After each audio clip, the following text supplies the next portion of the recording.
خب سلام علیکم برادران عزیز. کاربری روزای ما اینمی نمودی گایکا. اینمی گایکا را همی شاو تیار کردیم. کارش شاو کارم. خانم گایکا را نمی شاو تیار کردیم. اینا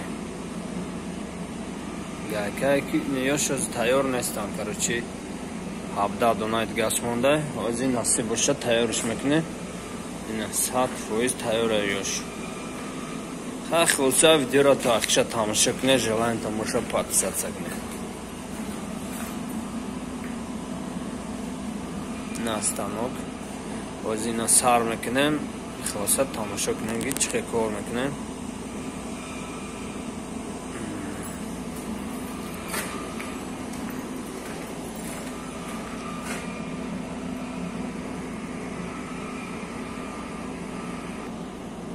اینا گیران میکنیم ستانوکه.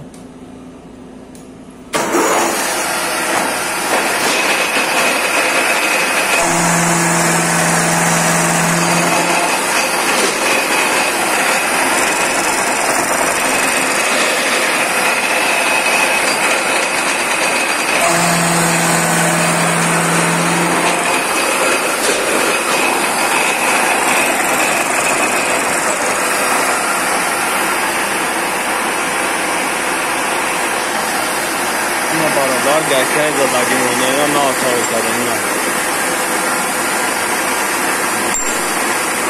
سات کوی یا گایکا نه نمیشه تیار میشه گایکا کار بوری بچه که غریب غریبی نه میمونه محکمش میکنه.